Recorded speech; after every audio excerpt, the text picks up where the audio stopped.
Hello everyone, welcome to legal decode. Team legal decode लेके आई गई है एक नई क्रैश कोर्स। इससे पहले हमने constitutional and administrative law and comparative public law and system of governance पर वीडियो बनाया है। कंप्लीट वीडियो की प्लेलिस्ट आपको हमारे चैनल पर मिल जाएंगी, जो कि है लीगल डिकोड। आप वहाँ जाके उसे एक्सेस कर सकते हैं। ये क्रैश कोर्स है सब्जेक्ट नंबर 3, जो कि है public international law and IHL। आगे बढ़ने से पहले हम आपको ये बता देते हैं कि आप हमारी PDF को परचेज़ कर सकते हैं और साथ ही साथ हमारे LLB कोर्सेज को भी ज्वाइन कर सकते हैं, जहाँ पे सारे लॉ सब्जेक्ट यूनिवर्सिटी सिलेबस के अनुसार पढ़ाए जाते हैं। इसके लिए आप हमें हमारे comment box, social media platform या हमारे मेल ID पे कांटेक्ट कर सकते हैं। आज का टॉपिक है public international law and IHL का 3rd यूनिट, जो कि है recognition of state and government.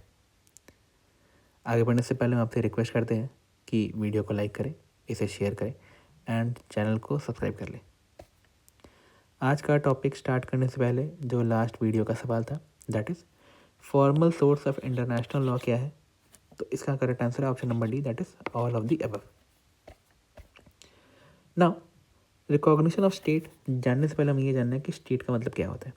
तो मॉन्टेविडियो कन्वेंशन 1933 के आर्टिकल नंबर 1 में बताया गया था कि स्टेट होने के लिए ये क्वालिफिकेशन होना मैंडेटरी है। पहला, एक परमानेंट पॉपुलेशन, दूसरा डिफाइंड टेरिटरी, तीसरा गवर्नमेंट एंड चौथा capacity to enter into relation. Now recognition मतलब ऐसा कोई एक स्टेट जिसके पास ये सारे क्वालिफिकेशन है, वो किसी दूसरे स्टेट को डिक्लेयर करती है इक्विवेलेंट अपने अनुसार।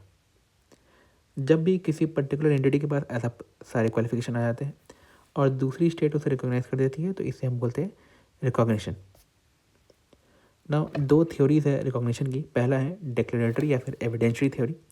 ये हॉल, ब्राइली और फिशर के द्वारा दिया गया था। इन्होंने बोला था कि 4 एसेंशियल होते ही रिकॉग्निशन मिल जाती है।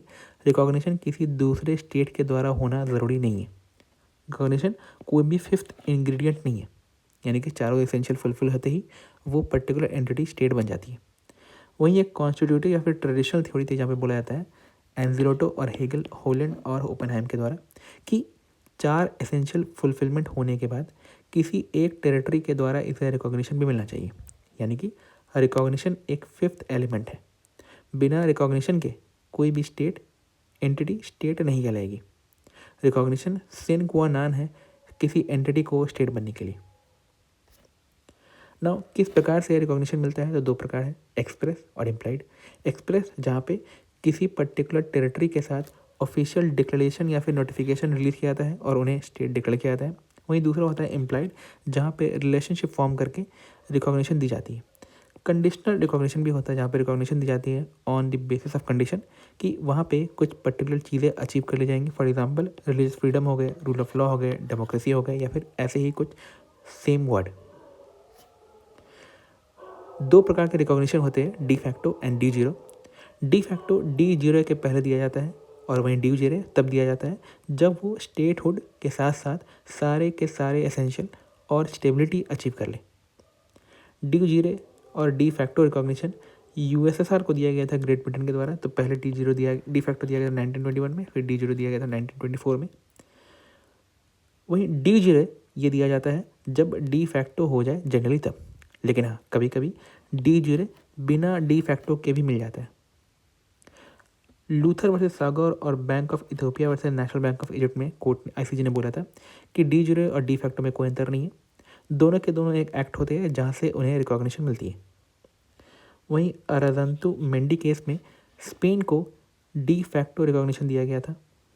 वहीं civil air transport versus central air transport में ICJ ने बोला था कि डी फैक्टो रिकॉग्निशन पहले मिलता है, सब्सिक्वेंटली डी जीरो मिलता है, लेकिन डी जीरो का इफेक्ट वो डी फैक्टो के समय से ही स्टार्ट हो जाएगा। नाउ रिकॉग्निशन ऑफ गवर्नमेंट के कुछ डॉक्ट्रिन है, जैसे कि टूबर डॉक्ट्रिन। इसका मतलब ये होता है कि जो गवर्नमेंट लेजिटिमेट फोर्स के द्वारा लेजिटिमेट मैनर में फोर्स एग्जिस्टेंस में आई है, रिकॉग्निशन उन्हें मिल जाएंगी। वहीं एस्ट्राडा डॉक्ट्रिन है। इसका मतलब ये होता है कि रिकॉग्निशन वो कंटिन्यू करेगी।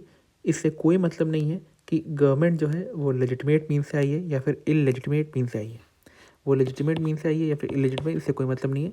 रिकॉग्निशन कंटिन्यू करेगी और वो कंटिन्यू करते रहेंगी। वहीं स्टिम्सन डॉक्ट्रिन में कहा गया था कि अगर कोई ऐसा स्टेट है जो कि किसी वोलेशन ऑफ इंटरनेशनल ट्रीटी के कारण एग्जिस्टेंस में आया है तो उन्हें रिकॉग्निशन नहीं मिलेगी। तो ये नॉन रिकॉग्निशन डॉक्ट्रिन था जहाँ रिकॉग्निशन नहीं देने की बात की गई थी। वही हेलस्टीन डॉक्ट्रिन था जहाँ पे जो दो जर्मनी के भाग थे, ईस्ट जर्मनी और वेस्ट जर्मनी, दोनों को एक साथ रिकॉग्निशन देने की बात नहीं की गई थी। लेकिन अब जाहिर सी बात है क्योंकि जर्मनी यूनाइट हो गया है तो इस डॉक्ट्रिन का कोई इफेक्ट नहीं रहा है। तो ये रहा आपका सामने आपका सवाल। टिनोको क्लेम आर्बिट्रेशन जो कि ग्रेट ब्रिटेन और कोस्टारिका के बीच था, ये किस पर्टिकुलर टॉपिक से रिलेटेड है? ये रहे आपके ऑप्शन। कमेंट बॉक्स में आप कमेंट करके अपनी प्रैक्टिस कर सकते हैं। With this we have come to an end. Legal decode लेके आ रही है mock test series. For further information या किसी भी वीडियो पे टॉपिक पे वीडियो चाहते हैं या किसी भी टॉपिक पे आपको डाउट है तो आप कमेंट बॉक्स करें। LLB के कोर्स को ज्वाइन करने के लिए या फिर PDF परचेज करने के लिए आप कमेंट कर सकते हैं। लाइक करें, शेयर करें एंड सब्सक्राइब करें। Thank you.